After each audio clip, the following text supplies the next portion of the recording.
Bismillahirrahmanirrahim. Kita mulai sesi selanjutnya. Nggak tahu pertemuan yang berapa. Yang jelas di sini kita mulai lagi mengingatkan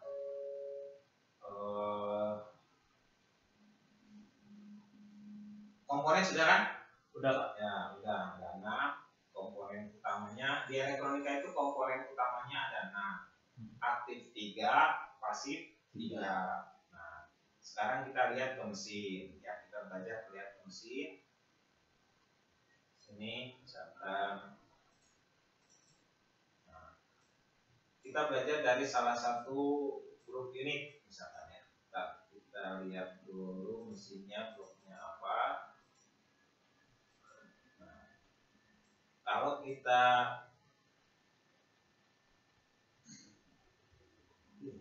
ya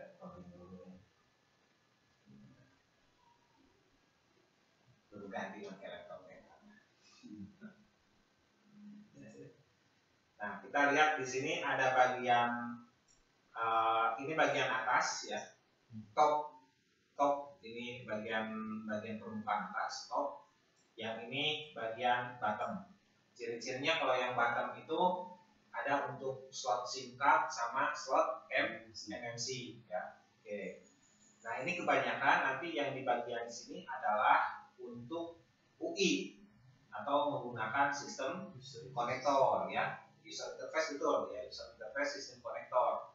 Jadi semua bagian yang terhubung dengan mesin utama melalui sistem konektor, istilah konektornya di sini kebanyakan dipakai adalah board to board. Tapi betul di sini ini ada yang clip. Ini clip konektor. Artinya apa? Dia kakinya penomorannya zigzag ini. Beda dengan konektor yang ini. Nanti logika konektornya disampaikan juga. Ya, kalau misalkan nanti ada konektor ini ada yang seperti ini. Ini konektor juga untuk kamera. Nah, ini biasanya konektor yang ini biasanya untuk LCD. Oke. Nah, di bagian grup unit, nah saya gambarkan seperti ini saja. Misalkan ini ada CPU, ada eMMC, atau di sini ada power, atau ini yang disebut dengan blok modul baseband ya. Nah, di sini ada grup unitnya, di sini ada U402. U402 itu IC powernya, ya, IC powernya di sini ada U402.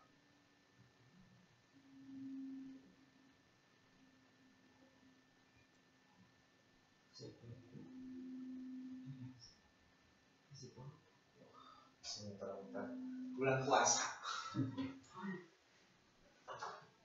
Kita begini, kalau nah ini dari konektor baterai ya, mana konektor baterainya ini ya, konektor baterai.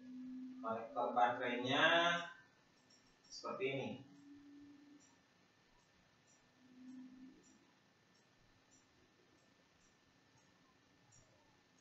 Konektor baterainya J1601. J1601. Coba kita bisa disebut.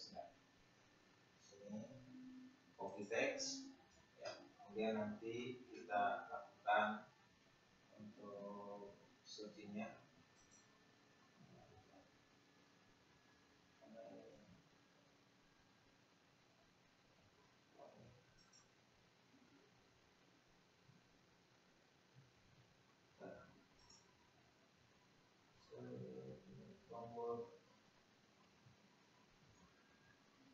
Advance search, klik, paste, search. Sini akan ada di sini ya. Berikutnya terus ada. Nah, ini skematiknya. Ini konektor. Kemudian kita lihat ada beberapa komponen seperti ini. Ini konektornya dan ini jalur-jalurnya. Nah, ini kebetulan kalau kita temukan rangkaian seperti ini ya.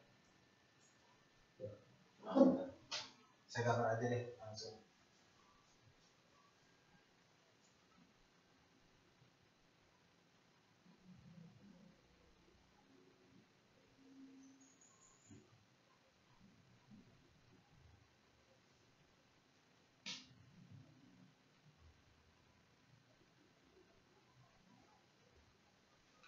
Ini rangkaian nomor 1 ini karena memang nggak jelas ya di sini ada fibat.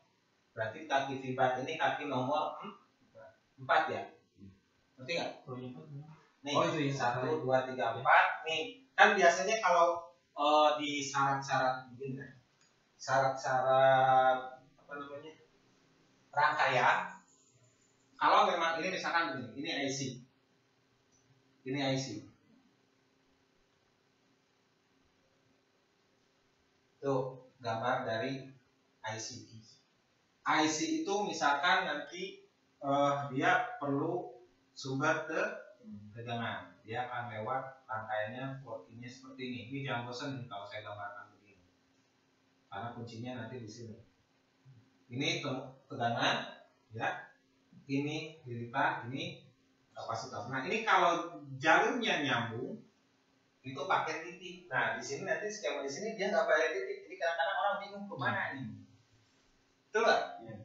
Ini biasanya skematik Xiaomi itu tidak standar internasional. Kalau standar internasional, setiap jalur yang menyambung, ini titiknya dikasih titik. Contohnya di sini, logikanya dari sini kalau orang yang maaf ya, istilahnya orang yang baru pertama ini mengenal skema, mungkin ini ke sini nyambung nggak? Bisa aja nyambung kan ke sini, betul nggak? Berpikirnya nyambung, kenapa? Karena nggak ada titik di sini. Semua seperti tersambung. Nah, saya akan bedakan, gitu maksudnya. Contohnya seperti ini. Nah, ini misalkan ketegangan, sumber tegangan. Ini dapat tegangan dari input fibat. Masuk ke rangkaian di sini, fibatnya. Terus nanti kaki ketiganya di sini coba lihat seperti ini, dia akan masuk jadi bar on ID.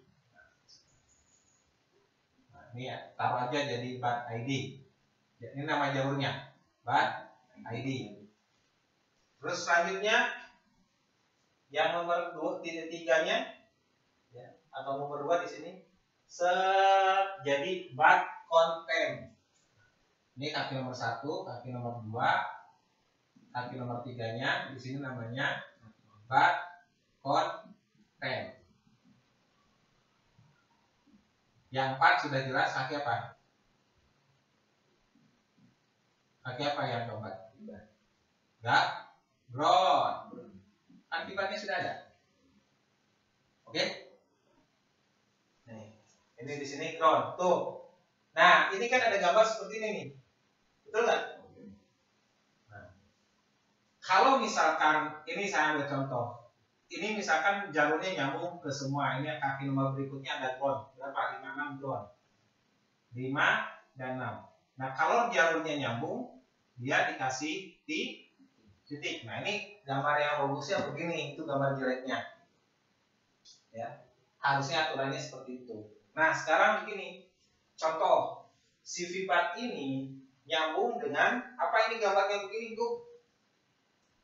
Yang nama begini apa? Ya, ini aku. Apa? Saya kenal. Gambaran nama Kak? Yang mana itu? Ya, yang ini.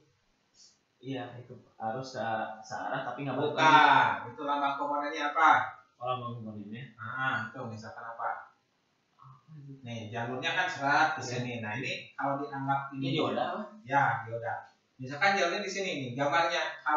Kalau misalkan ini jalur fibat, nah, serat jalur fibat tuh dia pakai pengaman dulu, namanya dioda. Diodanya dipasang seperti ini, dia dipasang paralel diodanya, jadi banyak. Ya. Ini misalkan diodanya 1. Diodanya dipasang 1 ya.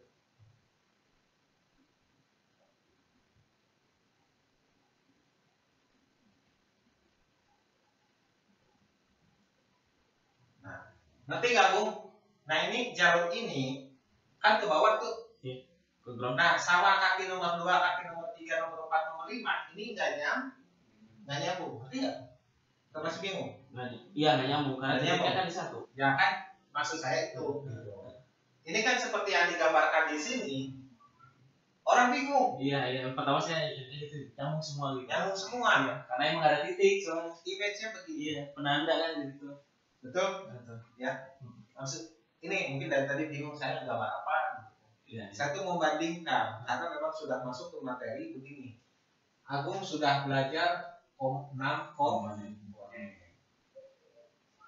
Terus Agung sudah belajar 2 posisi komponen. Apa? Seri bukan, seri dan paralel. Nah, komponen ini nanti tergantung dari posisi seri dan paralel. Baru nanti ada fungsi. Paham nggak? Iya, Pak. Itu fungsinya tidak disebutkan nama. Jadi banyak orang yang terjebak begini. Apa nama komponen resistor? Apa nama fungsi resistor? Dia menyebutkan resistor sebagai apa? Hambatan, gitu kan?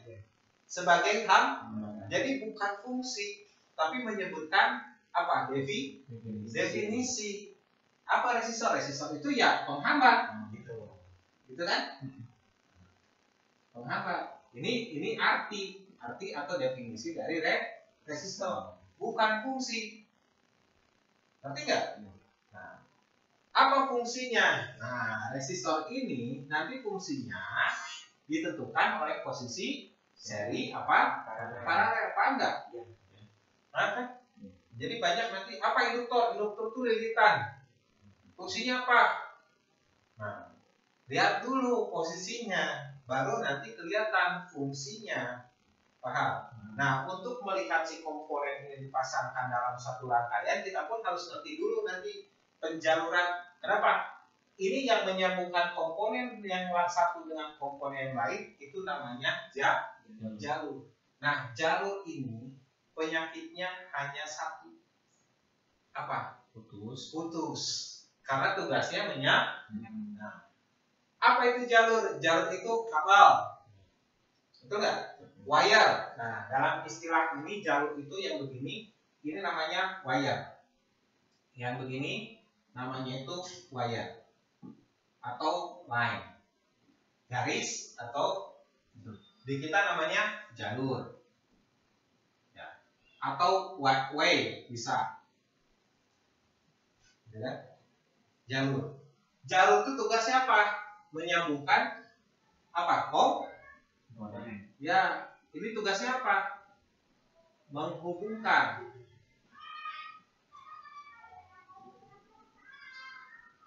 komponen menjadi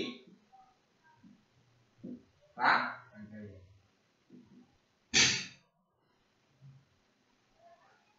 Menghubungkan komponen jadi rangkaian. Nah, si komponennya punya 2 posisi. Nah, seperti ini dipasang apa tuh? Satu ke jalur baterai, satu ke ground. Dipasang apa? Paralel. Apa fungsi dioda dipasang paralel seperti ini? Dioda pasang paralel. Dioda dipasang paralel seperti ini. Ini pull down. Bukan, pull down. Dioda nggak ada pull down. Dioda paralel. Dia berfungsi sebagai apa? Nah, karena dia tahu dipasang posisinya sebagai paralel, dia akan berfungsi sebagai pengaman atau protektor yang disebut ESD. Electrostatically, discharge. Atau orang bilang ISD-nya. Jadi kalau ada rusak, ISD-nya kenapa nggak bisa berfungsi? Oh, ini ada yang konslet di USB-nya. Apa yang betulin? ISD-nya. Nah, ISD itu adalah supaya tegangan baterai ini akan ditakar atau dibatasi. Arusnya itu tidak boleh, arus yang lewat ke sini itu tidak boleh lebih besar dari tidak boleh lebih besar dari dioda yang di sini. Kalau ada arus yang lebih besar dari dioda di sini, maka diodanya akan konslet jebol ini. Ada. Saya sambil ke sana ya.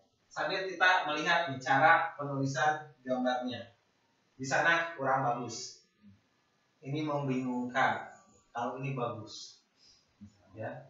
Ya, ini bagus. Kenapa? Karena memang nanti bisa menentukan. Di sini nanti ada, kalau yang nyambung itu pakai tanda namanya dot.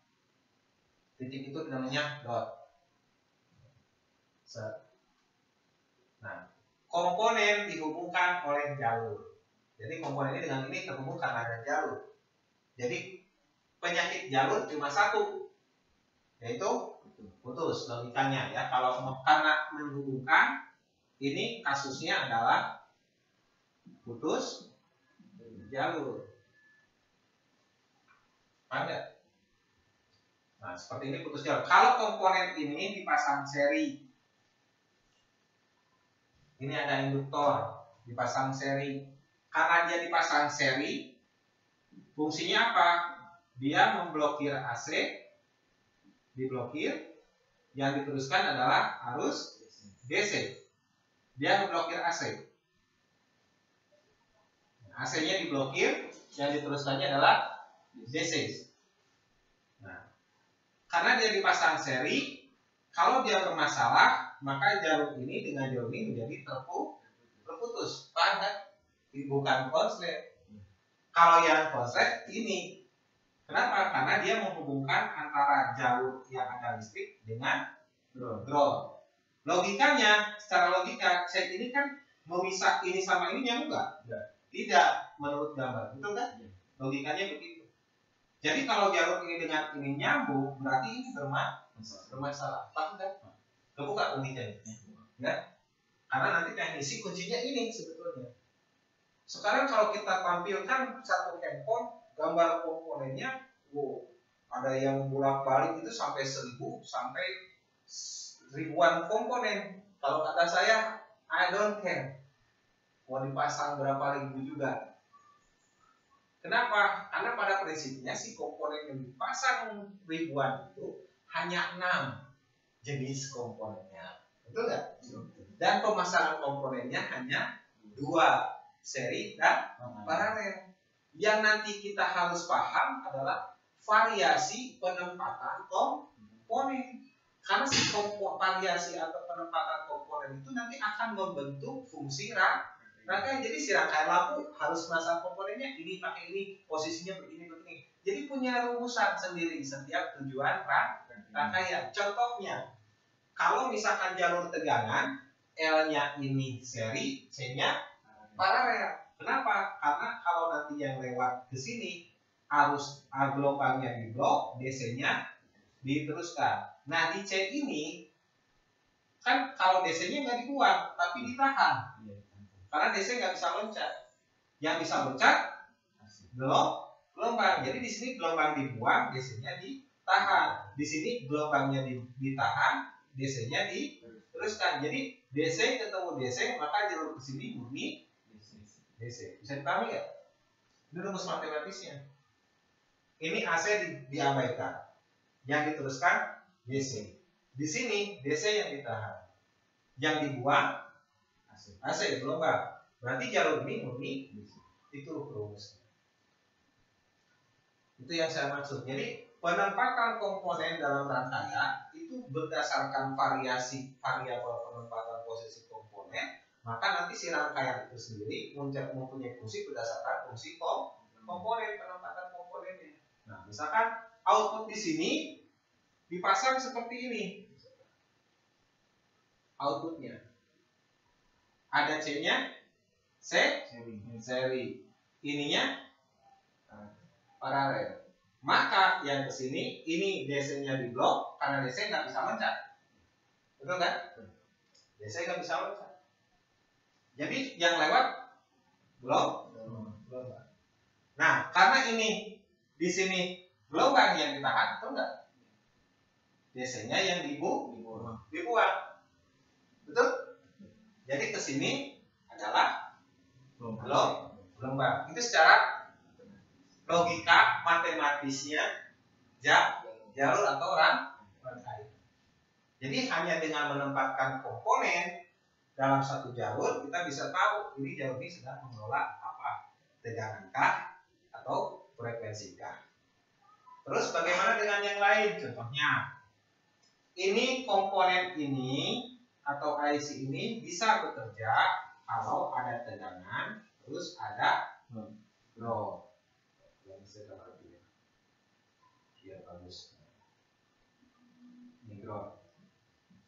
Nah, kalau di sini ada ground, di sini ada ground, nyambung nggak tuh? Ground ke ground. Nah, Nyambung. ini ke sini nyambung nggak? Digambar seperti yang terpisah, tapi kalau logonya sama, ikonnya sama, berarti dia nyambung. Supaya tidak membuat jadi pusing. Jadi disingkat-singkat saja. Jadi di sini ground dengan ground itu nyambung. Kalau diukur tit sekali. Atau diukur yang satu ke ground, yang satunya ke tempat lain, jauhnya jadi 0 ohm. Nah, dikalkulasi.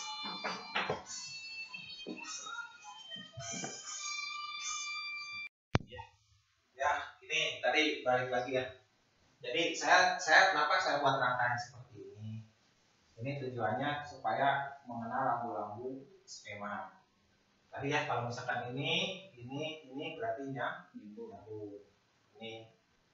Nah, ini yang dikhawatirkan oleh saya, kenapa tadi saya buka seperti ini. Ini kalau orang yang tidak belajar dari dasar, bingung ini, jalurnya kemana ini. Karena tidak ada penanda, tidak ada rambu-rambu yang bisa dipahami. Nah, kalau seperti ini kan ada jelas panahnya ada, ya. Kemudian untuk nyambung dan tidak nyambungnya ini dikasih. Nah, titik. Paham? Sampai sini? Paham? Kita mau menggabungkan 6 komponen dengan posisi 2 seri, ya, dua posisi seri dan paralel menjadi satu grup ini, atau di sini yang disebut dengan rangkaian. Jadi grup ini itu adalah rangkaian terkecil yang mempunyai satu kesatuan fungsi.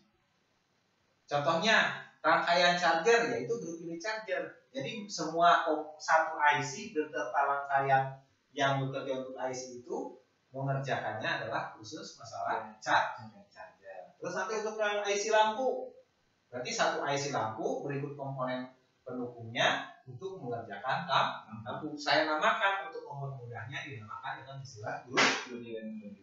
Nah, ini sudah membentuk satu grup ini. Di sini ada U. Kalau U-nya kepala 701, maka komponen di sini bisa jadi L-nya L701, C701, C-nya di sini ada sudah nih. Jadi C702, di sini ada L702. Nah, ini belakangnya ini adalah urutan komponen yang itu ditugaskan. Sedangkan ini kepalanya L7, ini adalah kode grup unit. Bisa dipahami nggak? Tuh, ini metode belajarnya. 6, 2, 1. Nah, setelah rangkaian ini diberikan seperti ini. Nah, ini nanti ada rangkaian ini rangkaian sudah dikasihkan listrik. Itu hanya membuat rangkaian ini jadi hidup, tapi belum bekerja. Nah, jika dia IC-nya sebuah regulator, setelah dia didapatkan port input, dia harus dapatkan perintah atau yang dinamakan enable. Nah, ciri-ciri jalur enable itu ada resistor pull down, berarti enable-nya di sini enable low.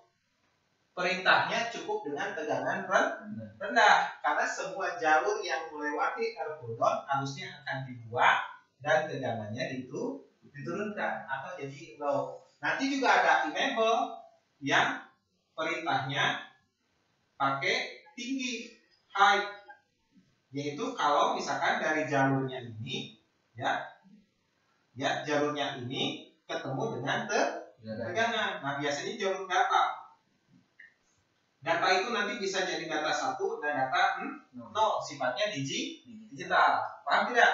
Kalau dia data 1 berarti jalurnya sedang ada tegangan, nilainya 1 discrete-nya. Kalau biasakan si datanya 0 berarti jalur tersebut tidak ada tegangan. Nah ini bukan, ini kalau ini posisinya high low, ya. High. Kalau ini intervalnya low. Nah itu ya. Berikutnya, oh di sini nanti IC ini ada sebuah resistor yang pull down dari IC langsung ke resistor, dan ini pakai penanda seperti ini. Berarti ini resistornya dipakai untuk sensor apa yang disensor? Arus. Kalau kita sensor suhu tinggal begini. Di sininya begini. Nah, biasanya ada pakai temperatur, lambang temperatur itu berarti sensor suhu. Jadi kalau IC-nya ini panas, resistornya ini nilainya jadi 0. Akibatnya arus terbuang, suhunya jadi turun. Nah, gitu. Itu negatif thermal coefficient atau resistor NTC. Kalau ini untuk mengukur suhu, arus, ini ukur suhu. Nah, terus kalau ada resistor dipasang seri. Nah, ini bisa jadi untuk clock, ya, untuk clock, bisa juga untuk tegangan, frekuensi dan tegangan. Ini bisa. Karena apa? Resistor yang dipasang seri sifatnya hanya menghambat. Bisa menghambat frekuensi, bisa menghambat tegangan. Jadi menghambat arus, ya. Jadi menghambat lajunya frekuensi, menghambat lajunya arus. Jadi sifatnya menghambat kecepatan saja. Paham? Ya. Nah, inilah yang disebut dengan group unit. Nah, ini menurut skematik. Lalu menurut POP-nya seperti apa? Ini kalau POP-nya kan begini. Ini unitnya, IC-nya. Nah, karena di sini ada L sama C, nanti misalnya seperti C-nya begini, ya, L-nya begini. Nah, misalkan seperti itu.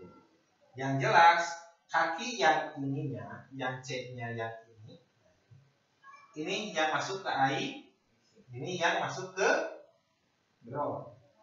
Jadi dia dipasang, kalau kita ukur pakai probe, ini satunya ada delay, satunya jadi ground. Ini karena ini ada tegangan, masuknya ke sini, ini ke sumber. Kan begitu?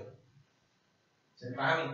Ini abu-abu biasanya, ini coklat. Kalau resistor di hitam. Kan begitu? Oke? Sampai sini ada pertanyaan? Nah, Nah, kalau resistor yang pasang seri itu untuk menghambat arus. Kalau paralel kan ini, kalau yang resistor paralel pull down itu membuat arus. Kalau yang pull up begini, ini menjaga posisi tegangan puncak atau tegangan sumbernya selalu ada tinggi atau high.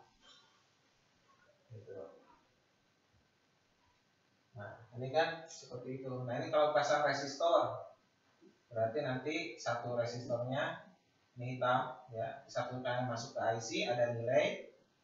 Nah, di sini ada masuk jadi ground atau kalau kita ukur 0 ohm, bukan? Nah, kalau kita ukur dari sini ke sini pasti ada nih nilai. Kalau R dari sini ke sini diukur itu yang kalau kapasitor gitu kan tidak. Oke? Masuk nggak? Oke. Oke, kalau sudah kita tinggal masuk ke poin yang berikutnya. Apa? Yaitu unsur kelistrikannya. Sebuah rangkaian ini tidak akan bekerja tanpa listrik atau sebagai sumber tegangannya atau source powernya. Begini, apa yang dimaksud dengan rangkaian? Rangkaian adalah sekumpulan komponen yang dirangkai berdasarkan tujuan rangkaian. Ngerti nggak? Beberapa komponen yang disusun berdasarkan tujuan rangkaian. Nanti ada yang dipasang seri, ada yang dipasang paralel. Paham nggak? Sekarang si rangkaian ini bisa bekerja kalau diberikan sumber tegangan. Nah, yang tiganya ini adalah rumus volt sama dengan I dikali R.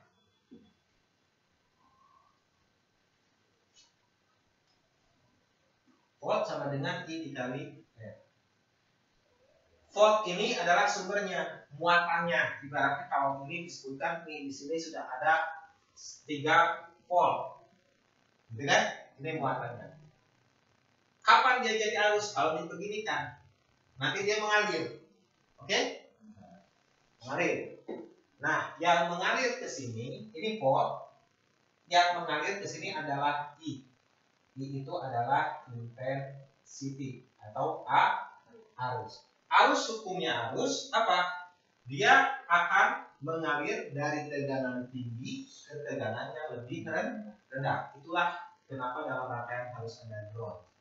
Di sini ada sumber tegangan dan di sini adalah groundnya. Jadi terjadi perbedaan potensial antara kutub positif dengan negatif. Akhirnya arus akan bekerja atau berputar dari tegangan tinggi ke bagian tegangan yang lebih rendah. Terjadilah arus. Lalu di sini unsurnya apa? Kenapa ini ada hambatan? Ya, karena untuk mengalirkan arus ini perlu konduktor atau perlu media penghantar, dan setiap penghantar ini tidak harus konstan.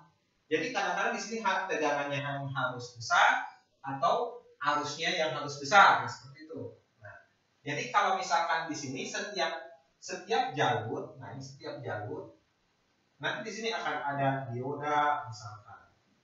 Kemudian di sini nanti ada kapasitor. Nah, ini si jalur ini itu akan ada yang namanya nilai hambatan. Nilai hambatan. Nilai hambatannya ini,